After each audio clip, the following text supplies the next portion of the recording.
강팍하게 하여 이렇게 나오고, 지금 우리 개정판을 쓰고 있는데 이 완악이라고 나오죠. 뜻이 더 강렬하게 나온 것은 강팍이에요.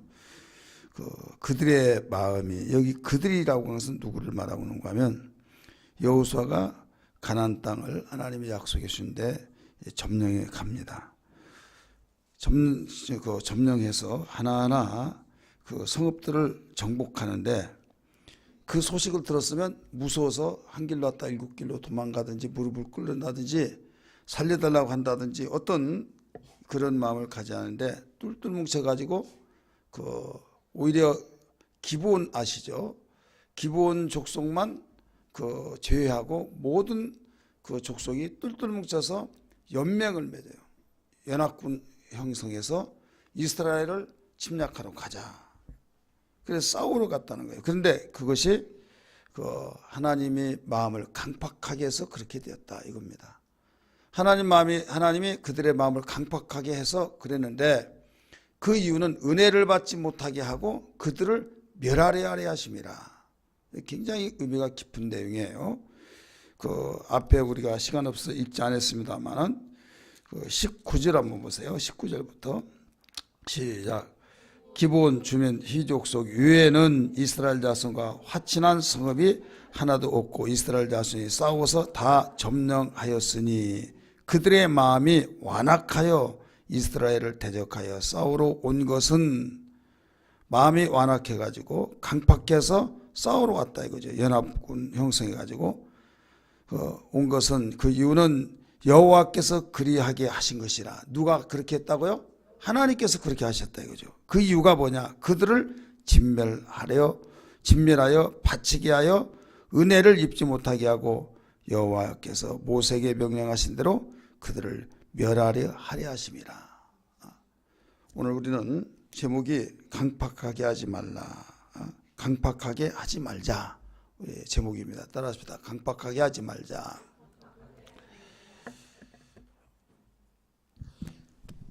하나님이 보시기에 가장 저주는 뭐냐?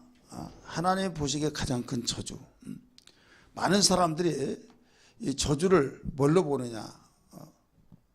어떤 사업이 망하고, 또 아들이 죽고, 교통사고 나서 갈비뼈가 막 몇 대씩 부러지고 식물인간이 되고, 이런 것은 큰 저주로 알고 그 사람 저주받아서 그래 이렇게 말합니다. 우리 사람이 볼 때 저주라고 하는 것을 나타나는 현상을 보고 저주받았다. 하나님이 그냥 쉽게 결론을 내리면서 정죄를 해버린 경우가 많아요. 그런데 우리가 하나님의 눈으로 볼 때, 하나님이 보실 때 가장 큰 저주는 뭐냐? 이 강팍한 마음이라는 걸 알아야 됩니다. 따라합시다. 강팍한 마음.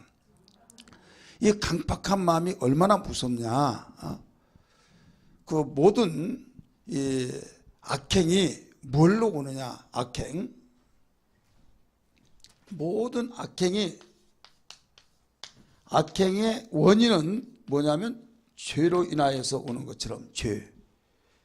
그럼 모든 이 저주는 뭘로 오느냐? 죄인이기 때문에 저주 받는다. 이건 근본적인 사실이고, 뭘로 오느냐면 강팍한 마음에서부터 오는 거예요. 그래서 이 강팍한 것을 해결하지 아니하면 이것은 돌이킬 수가 없는 겁니다.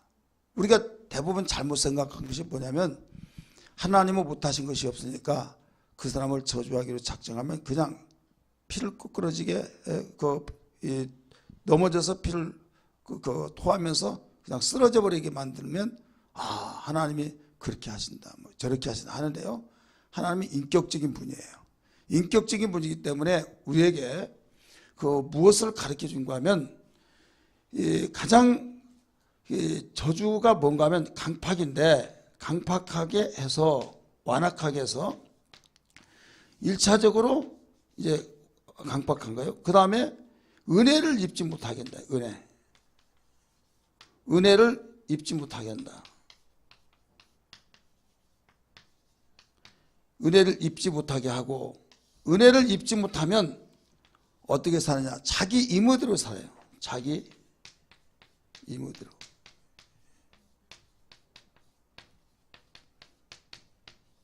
자기 마음대로 산다 이거예요. 자기 마음대로 살면 무슨 행위가 나와요? 악행이 나옵니다. 하나님 말씀 불순종한 것이 나와요. 일방통행이에요. 그러면 뭐가 나오면 이게 저주의 결과가 돼요. 저주는 뭘로 이루어진가 하면 사람이 무엇으로 심든지 그대로 거두리라. 따라서 합시다. 사람이 무엇으로 심든지 그대로 거두리라. 6장 7절에 나오죠. 그럼 강팍하게 해서 은혜를 받지 못하게 하고, 은혜를 받지 못하게 하면은 여기에서 자동적으로 육신의 생각대로 살고 내 마음대로 살아버린다 이거예요. 그러면 내 마음대로 삶이 그 자체가 죄예요. 죄의 싹은 뭡니까? 사망이죠. 그러면 결국은 영혼은 죽고 범사는 이 저주의 삶을 살 수밖에 없는 거예요. 우리는 대부분 사람들이 어떤 그 하나님이 저주하시면 그냥 일하다가도 팍 끌어 죽고 막 이렇게만 생각하니까 너무나도 무지 속에서 생활하는데, 이 조기에 우리 자신이 돌이켜서 어떤 일들을 막아낼 수는 기회를 수없이 주신데도 그걸 막아내지 못한다. 왜?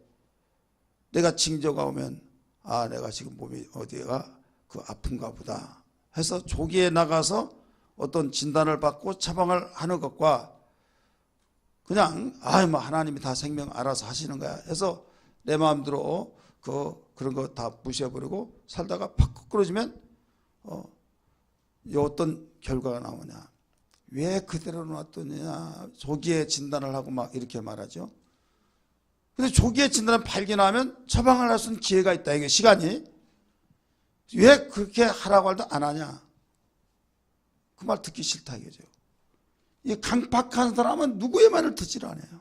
따라서 강팍하면 말을 듣지 않는다. 그래, 말을 듣지 않으니까 사람의 말도 듣지 않을 뿐만 아니라 하나님 말씀을 듣지 못해요. 그래 결국은 무엇을 입지를 못해? 은혜를 입지 못한다 이게요. 은혜 받지 못하니까 더 내 마음대로 살아버리고 내 마음대로 산 자체가 육신대로 살면 반드시 죽을 것이로되 라고 말씀하셨듯이 힘든 대로 갚으신 하나님이 결국은 결과가 여기는 끝을 내버린다 이거죠. 그래 우리는 조기에 어디서 해결돼야만 됩니까? 여기서 해결돼요. 따라서 여기에서.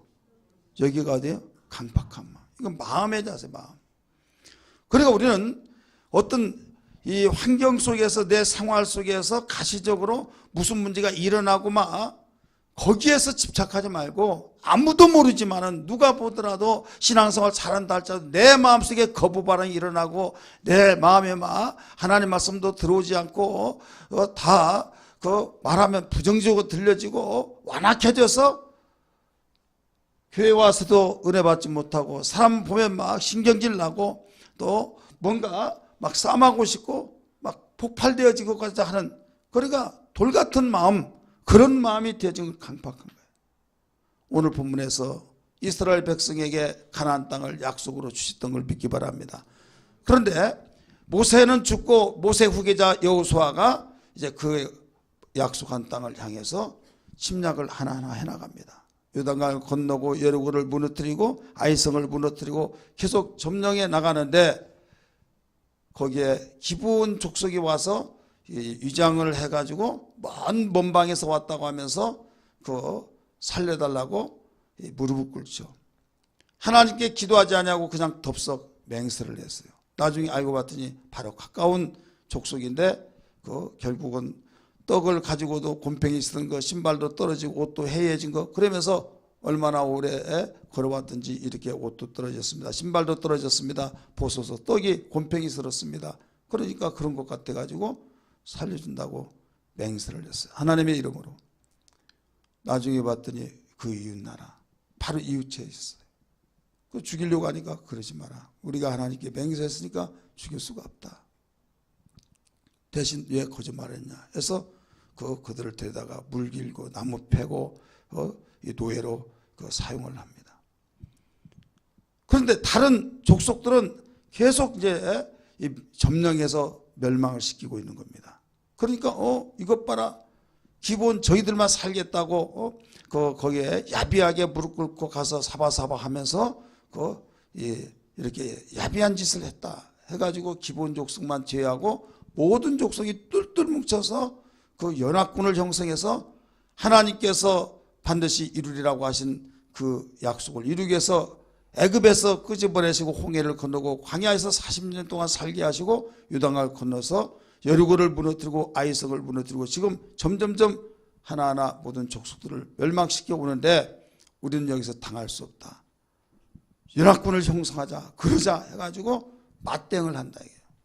그러면 우리가 가시적으로 볼 때는 그들이 생각이고 그들이 살기 위해서 연합을 한 것 같았지만은 오늘 12절의 말씀을 보니까 분명히 그 20절의 말씀 보니까 뭐라고 그랬어요? 그들의 마음이 강팍하게 하여서 그들의 마음을 하나님이 강팍하게 해서 이스라엘을 대적하겠다 이게요. 왜? 대적하면 싸우잖아요. 그것은 하나님께서 일찍 약속하신 뜻을 이루기 위해서 그랬는데 그렇게 하다 보니까 그들은 은혜 받지 못하게 하고 은혜를 입지 못하게 하고 결국은 하나님이 멸망을 시키려고 한 그것을 이루기 위해서 멸망케 하기 위해서 그랬다 이거죠. 만약에 그들이 무릎을 꿇고 회개하고 정말 우리가 어떻게 하면 살 수 있사오리까 하면서 했더라면 인애가 많으시고 자비로우신 하나님이 회개할 때 어떻게 뜻을 돌이키사 할 수도 있을는지 어떻게 알겠느냐 이게요.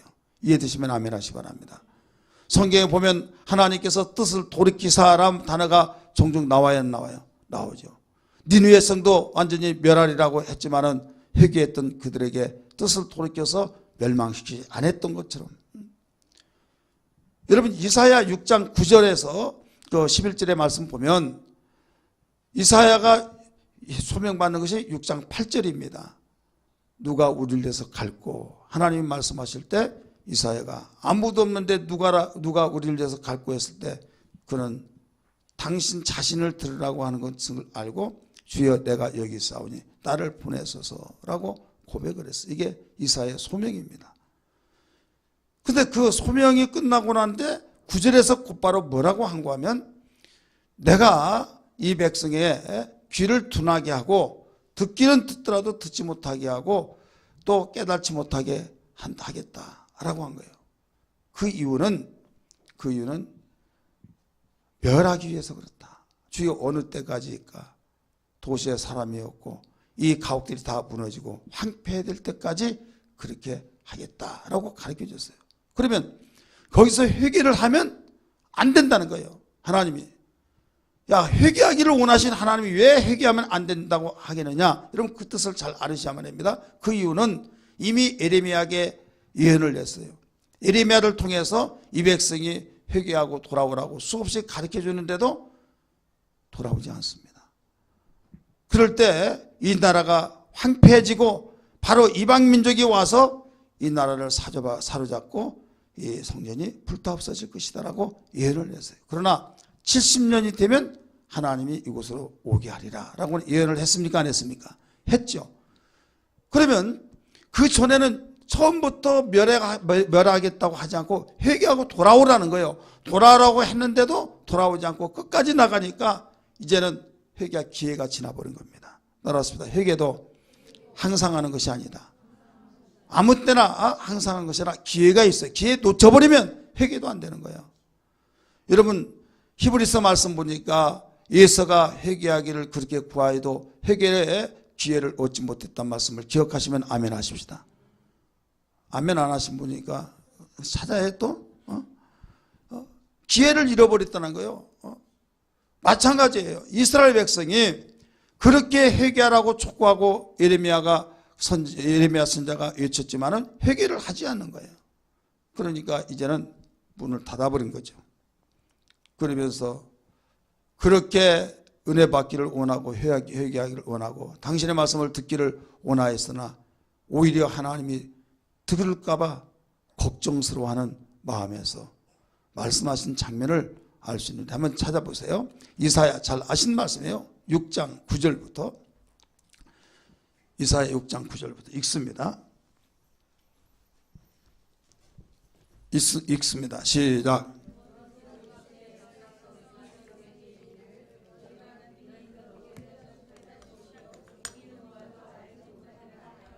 이 백성의 마음을 둔하게 하며 그들의 귀가 막히고 그들의 눈이 감기게 하라. 염려하건대 그들의 눈으로 보고 귀로 듣고 마음으로 깨닫고 다시 돌아와 고침을 받을까 하노라 하시고. 자, 고침을 받을까 염려했다는 거예요. 고쳐지기를 원하시는 하나님이 왜 고쳐지기를 염려하느냐 이거예요. 자, 11절 말씀 시작. 내가 이르되 주여 어느 때까지까 하였더니 주께서 대답하시되 성읍들은 황폐하며 주민이 없으며 가옥들은 사람이 없고 이 토지는 황무케하며 여호와께서 사람들을 멀리 옮기셔서 이 땅 가운데서 황폐한 곳이 많을 때까지니라. 이해되시기 바랍니다.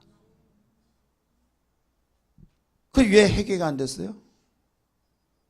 하나님이 강팍하게 해버렸다 이거죠. 강팍하게 함으로 회개하지 못하니까 회개하는 자는 망하잖아요. 그래, 우리 문제는 우리 아프면 걱정이고 고통스럽고 그러지만은 나서면 되는 거예요. 따라서 아프면 고치면 된다. 그럼 문제될 거 없잖아요. 그러니까 감기 걸릴 때는 나 감기 걸렸어 해해 하고 아니 어떻게 고통 낫겠지 뭐. 그래요 안 그래요? 낫을 것을 생각하고 이건 걱정될 것 없다 이거죠. 근데 왜? 어떻게 보면요, 이거 암 초기는 알지도 못해요. 그런데 암 진단을 받으면 자기 당장 숨 넘어간 것처럼 생각하면서 나는 죽었다, 큰일 났다, 왜 내가 이 못쓸병이 걸렸냐고 하면서 근심걱정 태산을 하면서 태산같이 완전히 막 끓고 있다 이거죠. 끌어안고 그냥 어떤 증상은 없어요. 그런데도 자기 머리에서 상상을 합니다. 커지고 나른지가 죽겠지, 내가 살만하게 죽는구나, 억울해, 내가 왜 죽어 막 하면서 이제는 이 사람 저 사람 원망하고 심지어는 하나님까지 원망해 버린다 이거죠.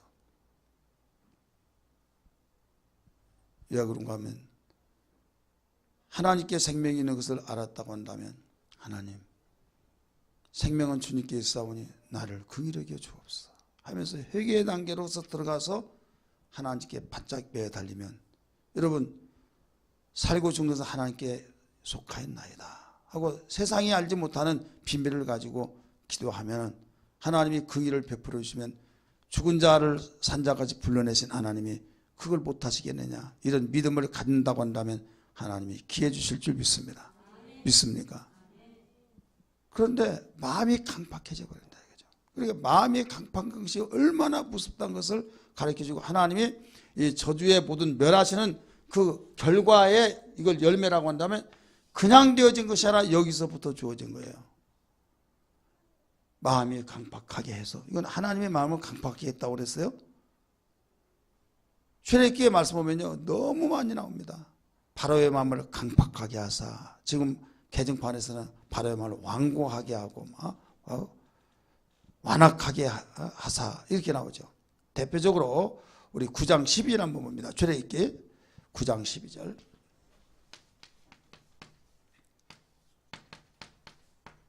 읽습니다. 시작.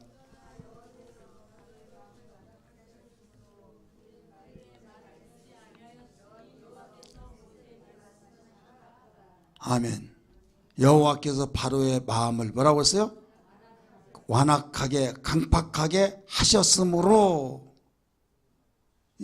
이 대표적으로 한 군데만 찾은 거예요. 여호와께서 바로의 마음을 강팍하게 하셨으므로. 그러니까 내가 잘못했다, 내 이 재앙을 걷어가게 해달라 해놓고 돌아서면 또 그러고 또 그러는데 왜? 그 강팍하게 하신 분도 하나님이시고 긍휼히 여기게 하신 분도 하나님이시라는 걸 믿기 바랍니다.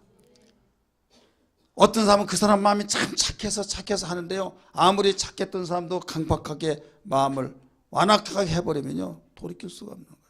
그래 우리는 기도할 때 하나님 온유하고 겸손한 마음을 주옵소서, 긍휼을 베풀어 주옵소서, 이 기도해야 될 줄 믿습니다.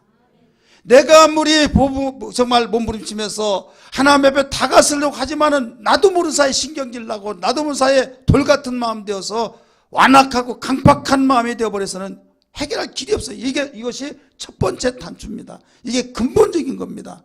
근데 이 마음을 누가 해결해 주지 않느냐? 하나님 해결해 줘야 한다. 그래서 10분의 비유에서도 가르쳐주고 있잖아요. 문제는 아무리 어떤 죄를 졌다 할지라도 하나님 앞에 회개하면서 애통해 하면 살 길이 열려지고 회복할 수 있는, 재기할 수 있는 길이 열려진 걸 믿기 바랍니다. 그러나 완악해져 버리면 돌이킬 수가 없다 이거예요. 대표적으로 사울과 다윗을 한번 보세요. 똑같이 죄 졌어요. 사울이 다윗이라고 해서 죄 안 진 줄 아세요? 오히려 윤리적으로 보면, 사람의 눈으로 보면 사울보다 누가 더 죄 졌습니까? 다윗이 더 졌어요. 자기 충성스러운 신하의 부인을 빼앗아서, 그것도 때가 언제입니까? 전쟁이 터졌는데 지금 이기냐 지느냐 긴장을 하고 누구보다도 기도 많이 해야 하는 다윗이 옥상에 올라가서 이리 왔다 저리 갔다 하면서 자기의 신하의 충성스러운 부인을 데려오라고 해서 간통을 냈다. 그런데 그런 죄를 짓고 또 허물을 덮으려고 하다가 충성스러운 우리야 장군을 전쟁에서 불러들여서 감추기 위해서 자기 마음도 안 되니까 요압에게 편지를 써 보냅니다. 죽이라고. 선봉에 서서 공격 앞으로 해서 뒤로서 빠져나오라. 결국 직접 칼로 목을 쳐 죽이지 않았지만은 명령해서 살인죄까지 진 거예요. 사울왕은 그렇게 안 했어요. 누가 볼 때 다윗이 더 잘못했죠. 다윗이 더 나은 죄를 졌다 그 말이 아니라, 그런 죄를 졌음에도 불구하고 회복하고 재기하고 오히려 그 다윗과의 언약이 깨뜨려지지 않냐고 이루어진 것은 마음이 그때 가슴을 치면서 찢으면서 통회했다는 건 사실. 회개할 수는 마음이 완악한 마음이 아니라 겸손한 마음을 가졌다고 하는 사실을 믿기 바랍니다. 여러분 잘 아시는 시편 51편 10절 11절의 말씀입니다. 하나님이여 나에게 정한 마음을 창조해 달라고 그랬어요. 따라서 정한 마음을 창조해 주시고 새롭게 마음을 달라고, 새로운 마음을 달라고 하면서 얼마나 흐느낀지 11절에서는 뭐라고 가르쳐 준 거냐면, 주의 성신을 내게서 거두지 마옵소서. 그래 강팍하기 이전에 모든 문을 해결해 버린 거예요. 근본적인 문제를 해결한 거예요. 그런데 사울은 어떻습니까? 요나단 자기 아들이 그렇게, 아버지 다윗이 무슨 죄를 졌길래 왜 죽이려고 합니까? 충성스러운 아버지의 종을 왜 죽이려고 합니까? 어떤 장수가 골리앗에게 싸워서 목숨을 걸고 싸우겠다고 나간 장군이 있었습니까? 어린 다윗이 골리앗과 싸우러 나가서 이겼는데 왜 죽이려고 하십니까? 그런 말을 듣더라도 말을 듣지 않습니다. 내가 잘못했다 하면서 돌아서 또 죽이려고 합니다. 마음이 강팍해졌다 이거예요. 믿으시길 바랍니다. 이 강팍한 마음이 되니까 진정한 회개가 되지 않는 거예요. 그냥 일시적인 순간에 내가 잘못했다 뉘우쳤다가 다시 또 되돌아서서 또 죽이려고 하고, 이것이 계속적 반복적인 겁니다. 여러분이 잘 아는 사무엘상 그 15장의 말씀 보면 순종이 제사보다 낫다는 그 배경이 나오죠. 불순종하게 된 거. 거기에 이 말이 나와요. 그 완고하게 된 것은 사신의 우상 앞에 절한 것과 같다라는 말이 나와요. 따라서 완고한 것은, 마음이 강팍한 것은 죽은 신에게 절하해서 우상을 숭배하는 것과 같다라고 가르쳐 주는데, 우리 성경 보실까요? 그 사무엘상 15장 20절 22절 23절입니다. 22절부터 23절까지 사무엘상 15장 22절부터 시작. 사무엘이 이르되 여호와께서 번제와 다른 제사를 그의 목소리를 청종하는 것을 좋아하신 것 같이 좋아하시겠나이까? 순종이 제사보다 낫고 듣는 것이 수양이 기쁘다 나으니. 이 내용은 너무 잘 알죠? 23절 보세요. 이는 거역하는 것은 점치는 죄와 같고 완고한 것은, 거기 완고한 것은 강팍한 것은 이 말이에요. 마음이 강팍한 것은, 완고한 것은 사신 우상에게 절하는 죄와 같음이라. 마음이 그렇게 완고하고 강팍한 그 마음은 우상에게, 죽은 신에게 절하여서 우상을 섬기는 것 같다는 거예요. 그러면서 왕이 하나님을 버렸으므로, 말씀을 버렸습니다. 하나님께서도 왕을 버리십니다 라고 결국은 모든 것이 멸망의 예언이 나오죠. 우리는 지혜가 있다고 한다면 가장 근본을 해결해야 될 줄 믿습니다. 따라합시다. 근본을 해결해야 된다. 근본. 세상의 사람들은 피를 토하고 거꾸로 죽는 것이 그 사람 저주받아서 그래 하면서 그걸 무수하지만 우리는 그보다 더 앞서서 마음이 강팍하고 완고하고 내가 내 마음이 아니야 하면서 내가 나를 두고도 알지 못하게 했어. 알지 못하게 해서 하면서 완고한 나의 마음을 아무도 모를지라도, 다른 사람은 참 믿음 좋다 한다 할지라도 내 마음 내가 알고 하나님만이 아는 이 마음이 다른 때보다 완고해서 말씀도 들려지지 않고 신경질 나고 그냥 겉으로는 웃고 그러지만은 그 사람하고 간격이 생겨서 너무나도 내가 영적으로 힘들어질 때 우리는 통회하고 가슴을 찢으면서 회개의 자세로 나가야 될 줄 믿습니다. 강팍한 마음을 해결해야 될 줄 믿습니다. 이것이 우리의 살 길이에요. 여기서 해결한 자는 지혜롭고 나중에 일 터져서 그랬을 때는요 이미 엎어진 물을 주워 담을 수 없는 그런 격이 되어버린 겁니다. 오늘 분명히 우리에게 가르쳐 주기를, 가나안 족속들이 똘똘 뭉쳐서 연합군을 형성하여서 이스라엘 하나님의 군대를 완전히 멸하려고 싸우러 왔던 것은 하나님이 그들을 멸하기 위해서 강팍한 마음을 줬다. 또 은혜를 입지 못하게 만들었다라고 가르쳐 준 것처럼 오늘 여기에 제가 글을 써놓은 것처럼 우리 이 절차가 그대로 진행되고 있다는 걸 알아요. 강팍하면 은혜 받아요 못 받아요? 절대 못 받아요. 은혜 받으면 특징이 뭡니까? 낮아지고 겸손해지면서 하나님 말씀이 들려지고 이해하고, 은혜 받으면요 아멘에서 여러분 순종의 삶이 됩니다. 순종하면 좋은 말씀을 심었기 때문에 아름다운 열매가 맺혀진 걸 믿기 바랍니다. 축복이 되어진 거예요. 그런데 강팍하면 은혜를 받을 수가 없어요. 은혜를 받지 못하면 내 마음대로 살아버리고 육신대로 살면 반드시 죽을 것이로되 말한 것처럼 육신의 생각으로만 모든 것이 판단되어지고 육신의 생각으로 모든 것을 보여지기 때문에 결국 행한 것이 육신의 일만 하지 않아요. 그 잘못됐다 하더라도 왜 잘못됐냐고 유교되면서 죄를 지를 몰라요. 그러니까 계속 그게 누적이 되어서 나중에 심어놓고 어느 날 그 저주를 거둘 수밖에 없는 거예요.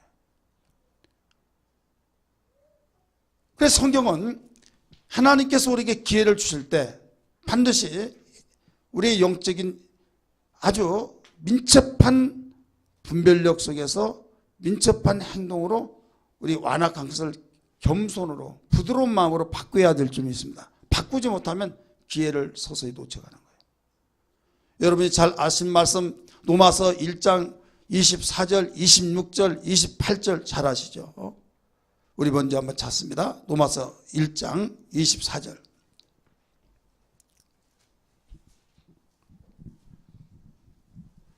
로마서 1장 24절 시작.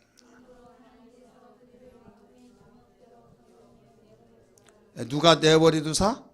마귀가 내버리둔 것이 아니에요. 그러므로 하나님께서 그들을 마음의 정욕대로 더러움에 내버려 두사 그들의 몸을 서로 욕되게 하게 하셨으니, 하나님께서 말씀으로 경고하시고 주의 종을 통해서 경고하고 가르쳐주고 성경 공부를 통해서 기록되는 말씀에서 가르쳐줬음에도 불구하고 자기 마음의 정욕에 이끌린 대로 이런 것이 재밌고 이게 좋고 하다 보니까 하나님을 저버려버린 거예요. 그러니까 그래 네 마음대로 알아. 네 마음대로 하는 거예요. 정욕대로 내버려 두사. 하나님이 인격적인 분입니다. 야 이놈아 내가 하지 말랐는데 해가지고 붙잡아 놓고 꼼짝하지 못하고 발도 달라붙어서 움직이지 못하게 하고 철장에 가둬 놓아버리고 그러신 분으로 생각하는 사람이 많습니다. 그러지 않아요. 인격적인 존재로 만들었기 때문에 하나님이 가르쳐 주셔서 분별력을 주셔요. 지각을 있게 하시고, 선택은 누가 해요? 내가 하는 거예요. 따라서 선택은 내가 하는 것이다. 선택은 내가 하기 때문에 선택을 하나님의 은혜를 입으면 기쁨으로 아멘하면서 선택이 되어지지만은 은혜를 받지 못하면 선택할 때 청개구리와 같이 저주의 길을 선택한 거예요. 내가 오늘날 천지를 불러서 증거를 삼노니 생명과 사망과 저주와 축복을 네 앞에 두었은즉 너와 내 자손이 살기 위해서 생명을 택하고 라고 가르쳐 줬잖아요. 26절 말씀 또 읽습니다. 26절.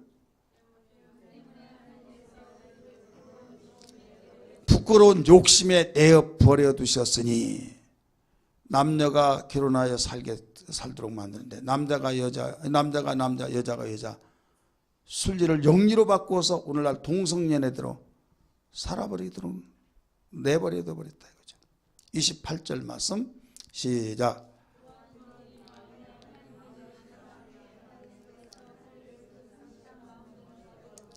아멘. 또한 그들의 마음에 누구를 두기를 싫어하며 하나님을 두기를 싫어하며 하나님께서 사정사정한 것이 아니에요. 얘야, 내가 한 번만 간곡하게 부탁한다. 사정사정하면서 나를 받아다오, 나를 영접해다오. 그렇지 않고 딱 선포하는 거야. 선포해서 겸손한 자는 나 같은 것이 무엇이길래 이렇게 나를 위해서 죽으시고 사랑하십니까 하면서 무릎 꿇고 영접하지만은, 그렇게 가르쳐줬음에도 불구하고 내 생각은 아니야, 나는 그렇게 합니다, 이 시대가 어떤 시대인데 끝까지 그렇게 나가면요 하나님께서 상실한 마음대로 내어버려 두사 뒤에 보여 합당치 못한 열매를 맺게 하셨다고 하면서 그 29절부터 쭉 보면요 가지가지 오만 잡단 일을 다 하게 된다 이 말입니다. 이해되시길 바랍니다. 어디에서부터 나왔어요? 강팍한 마음에서부터 나왔다 이게요. 여러분 잘 아는 데살로니가후서 2장 10절 말씀 한번 보세요. 10절 우리 12절까지 읽을 텐데요. 데살로니가후서 2장 10절 말씀, 진리의 말씀을 가르쳐 주는데도요 진리의 말씀을 나는 그렇게 안 생각한, 나는 그거 받아들일 수 없다고, 내가 뭐 하나님이냐 막 하면서 진리가 분명히 성경에 이렇게 나왔지 않느냐고 가르쳐 주더라도 거부한다 이거예요. 10절 시작. 불의의 모든 속임으로 멸망하는 자들에게 있으리니 이는 그들이 진리의 사랑을 받지 아니하여 구원을 받지 못함이라. 자 11절 보세요. 이러므로 하나님이 미혹의 역사를 그들에게 보내사 거짓 것을 믿게 하시면, 거기요 잠깐. 개혁성경에서는 뭐라고 나오는가 하면 하나님이 유혹을 역사하사 이렇게 나와요. 많이 들으실 때 기억나죠? 하나님이 유혹을 역사하사, 마귀가 유혹을 역사한 것이 아니에요. 하나님이 유혹을 역사하사 그들에게 거짓 것을 믿게 하셨다는 거예요. 12절 말씀, 이유가 뭐냐? 진리를 믿지 않고 불의를 좋아하는 모든 자들로 하여금 심판을 받게 하려 하심이라. 그러니까 보세요. 강팍하니까, 은혜를 입지 못하니까 진리를 좋아해야 하는데 불의를 좋아해서 이 모두를 행해버리니까 결국 심판을 받게 만들어버린다 이게요. 이게 공식이에요. 문제는 뭐냐? 여기에서 해결돼야 된다 이게요. 겸손하지 못하면 이 문제에서 겸손을 위해서 해결하고, 강팍한 마음은 정말 문제가 나에게 밀려오는구나 생각하고, 여기 조기에 병 들면 조기에 이제 초기입니다. 초기입니다. 그러면 안 돼서 믿듯이 여러분 여기에서 해결되지 않으면 이건 금방금방 차오르는 거예요. 1기에서 2기, 2기에서 3기, 3기에서 4기, 그 다음에 이제는 2개월입니다. 3개월입니다. 그 말뿐이 들 수밖에 없다 이게요. 여기에서 간단하게 해결하면 된다라고 해서 염려하지 마세요. 간단하게 하면 됩니다. 라고 할 때 감사하다 생각하면서 그 처방을 받듯이 강팍한 내 마음이 있다고 한다면 여기에서 가슴을 찢으면서 회개해야 된다 이 말입니다. 믿으시길 바랍니다. 그래서 여러분 그 요나 선지자는 뭐라고 하냐면 옷을 찢지 말고 가슴을 찢어라라고 가르쳐 줬잖아요. 가슴을 찢으라. 우리 찬양 한번 부를까요? 열어주셔서 13장 자 잡고 열어주소서. 내 맘을 열어주소서. 열어주소서. 내 마음을 굳어진 겸손치 못한 내 맘을 열어주소서. 겸손한 마음 되도록 열어주소서. 오직 겸손한 밭 되게 하소서.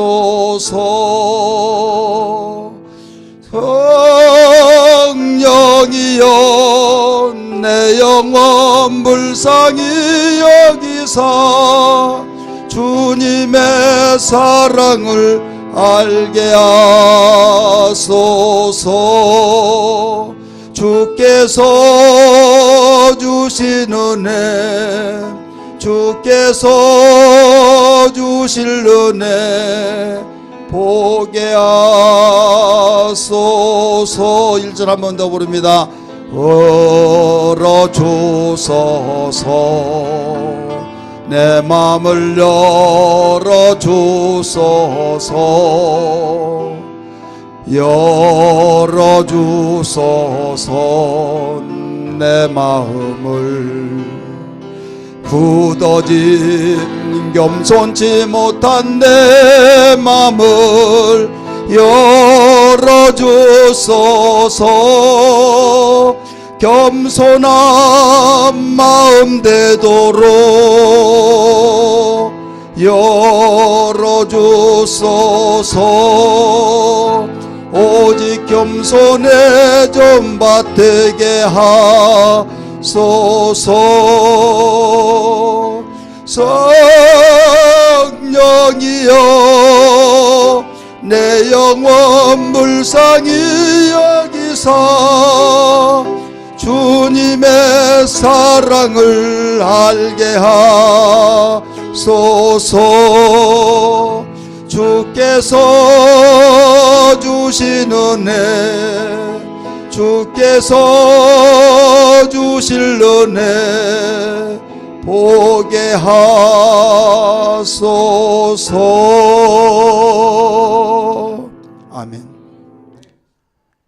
예수님은 우리에게 기회를 주시다가 어느 날 이제는 모든 시간이 지났다. 그 시간이 지났다는 것은 그 손을 쓰는 시간이 지나버렸다는 거예요. 예를 들어서 의사가 초기 같은 경우는 얼마든지 팔을 걷어붙이고 처방을 하고 치료하기 위해서 힘쓰잖아요. 그런데 말기에서 완전히 온몸에 암이 다 퍼져버렸다. 그러면 손 써요, 안 써요? 모든 걸 이제는 편히 쉬고 먹고 싶으면 마음대로 하십시오 하고 퇴원하라고. 그러면 왜 이렇게 그러면서 퇴원시킵니까? 막 당신이 의사야?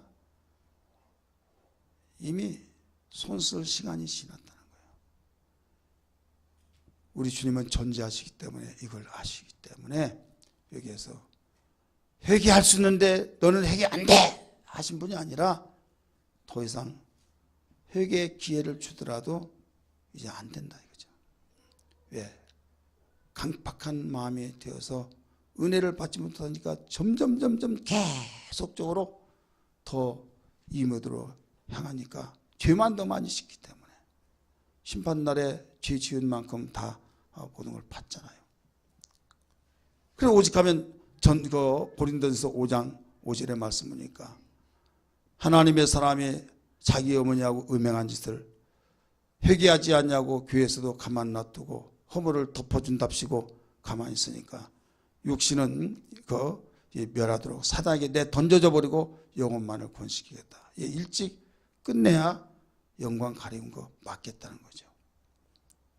우리가 알지 못하는 하나님의 깊으신 뜻이 담겨 있다는 걸 알아야 될 줄 믿기 바랍니다. 그러니까 우리에게 축복하여 주옵소서, 하나님 축복해 주옵소서라고 기도하기 이전에 가장 문제는 여기에서 겸손을 우리가 기도해야 될 줄 믿습니다. 그래서 베드로전서 5장 5절 말씀 우리가 젊은 자들아 너희 장로들에게 허리를 동이고 겸손하라. 허리를 동이고 겸손하는 거예요. 그러면서 겸손한 자에게는 은혜를 주지만은 교만한 자는 대적하신다라고 가르쳤어요. 야고보서 4장 6절에도 가르쳐줬어요. 똑같이. 이렇게 겸손하면 은혜를 주신데 반대로 교만, 곧 강팍하면 은혜를 받지 못하게 한다 이거죠. 은혜를 받지 못하고 여러분 순종한 사람 봤어요? 은혜를 받지 못하고 좋은 말하는 사람 봤어요? 은혜를 받지 못하고 인상이 밝은 사람, 천사 얼굴 같은 사람 봤습니까? 은혜를 받지 못한 사람이 예예 하는 거 봤냐 이거요. 신경질 내고 막 먼팔 하면서 막 그 계속 욕이나 대고 막 내가 차문이가 얼지 막 불을 집구석에 다 질러버린다고 하고 막 별의별 말 다 한다 이거죠. 그래 직성이 안 풀려. 그러니까 이 모드로 가는 거예요. 이 모드로 가는 걸 나중에 이거 다 받는다 이거예요. 행한대로 갚는다. 믿습니까?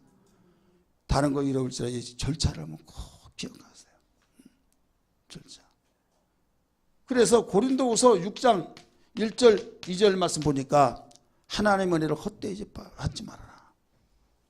은혜 헛되이 받지 말아라. 그래 은혜 받으면 나에게 좋은 걸 심어간다 이거예요. 은혜 받으면 예가 나오잖아요. 긍정적인 마음속에서 아멘이 되잖아요. 할렐루야. 근데 은혜 받지 못하면 이게 되지를 않는 거예요. 내 자신이 은혜 받을 때하고 은혜 받지 못했을 때 여러분 너무나도 차이가 나잖아요. 은혜 받으면 회개가 이루어집니다. 은혜 받으면 정말로 무엇보다도 자기의 잘잘못이 분별이 되어집니다. 그래서 즉각으로 회개가 되어진데 은혜 받지 못하면 이게 육신의 생각으로 포장이 되기 때문에 내가 못 잘못했는데 영의 눈이 보이지 않는 거예요. 아무리 가르쳐주더라 쥐어주더라도 몰라요. 영적인 맹인이 되어 있기 때문에. 그러다 보니까 여기에서 자기 힘으로 행하는 것이 육신대로 행하고 불의를 행하고 하다가 보니까 저주의 결과가 나온다. 멸망하게 된다. 심판을 받게 된다. 이런 말이에요. 우리는 최소한도 영의 눈이 열려서 여기서부터 문제를 진단하고 파악하고 여기서 처방이 내려야 될 줄 믿습니다. 그래서 우리는 기도를 어떻게 하겠습니까? 하나님 겸손의 능력을 주옵소서.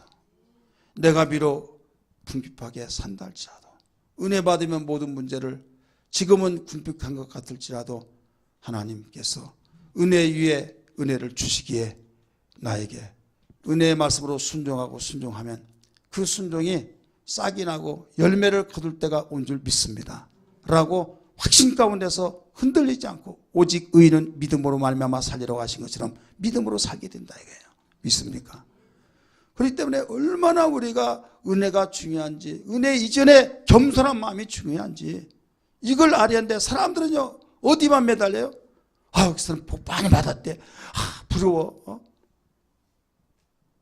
복 많이 받았다는 보여지는 가시적인 것만 보고 유혹을 받아버리니 하나님이 얼마나 한탄스럽게 여기겠느냐 이거죠. 욥이 어떻습니까? 그 어려운 가운데서도 겸손을 잃지 않냐고 끝까지 어리석게 하나님을 원망치 않았다고 말했지 않습니까? 다윗이 범죄했지만은 그는 겸손으로 회개의 단계에 이르렀고 회개를 통해서 그는 놀라운 왕의 자리까지 올라갔던 걸 믿기 바랍니다.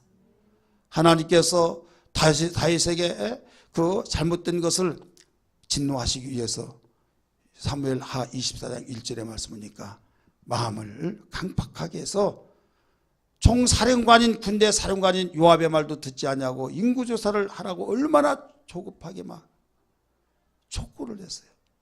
왕이여 우리가 전쟁에 하나님께 속하여서 이기게 되는데 우리가 군대 숫자에 의해서 이기지 않았지 않습니까? 왜 이런 일을 명령하십니까? 얼마나 호부고 그에게 불호령이 나타났던지 잔소리 말고 빨리 가서 인구조사라. 그것도 군대에 출전할 만한 장정이 몇 명인가를 조사해서 보고하라는 거예요.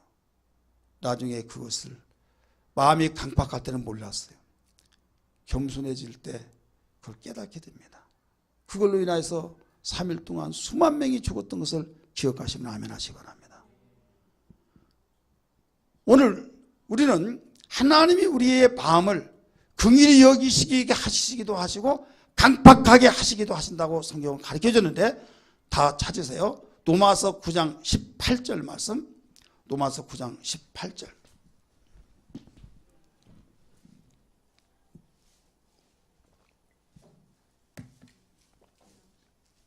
읽으세요. 시작.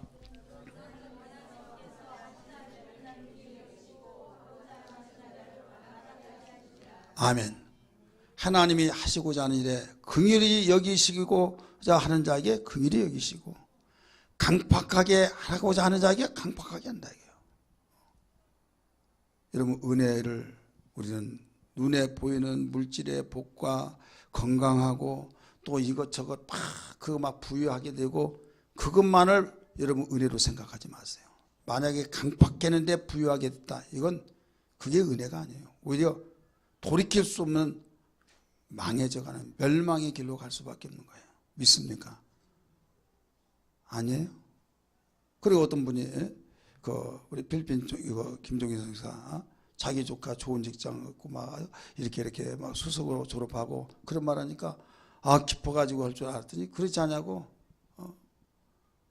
얼마나 돈 했길래 어린 것이 돈 벌어야 된다고 하면서 그렇게 저기냐고 하면서 그게 화가 될 수 있다고 단번에 그런 말 하더라고요. 그게 이제 자기 누나들이거든요.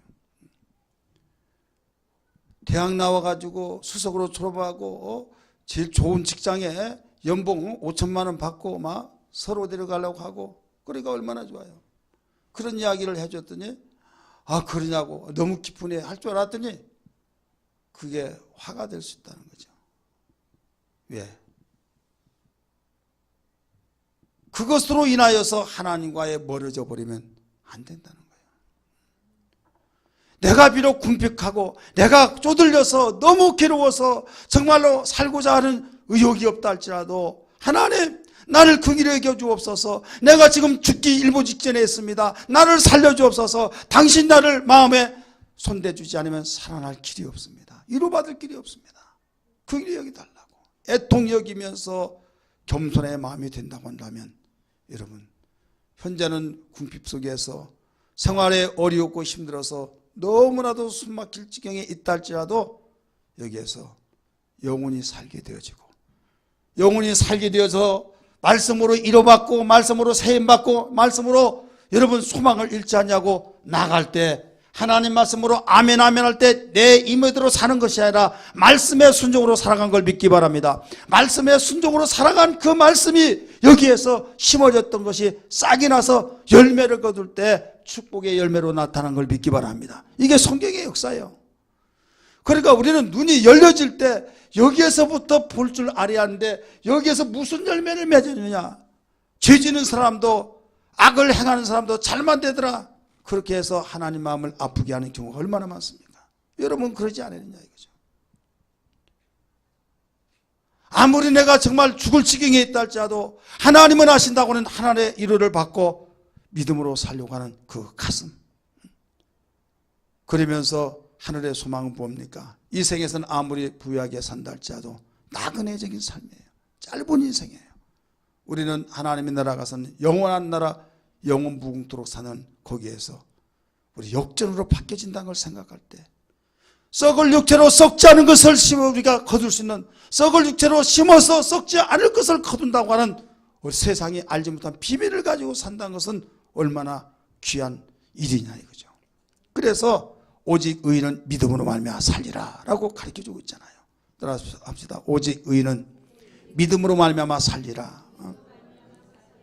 여러분의 자녀가 공부를 비록 못한다 할지라도, 여러분의 자녀가 내가 정말로 마음속에 원하는 대로 되지 않았다 할지라도 절망하고 좌절하기 이전에 하나님 말씀대로 살지 못하고 내 힘으로 생활하는 것을 가슴이 아파하면서 은혜 받아야 한다, 오직 하나님께 가까워져야 된다, 예배를 성공시켜야 된다라고 하는 것을 일순위 둔다고 한다면, 여러분 그 언젠가는 아름다운 열매로 나타날 줄 믿기 바랍니다.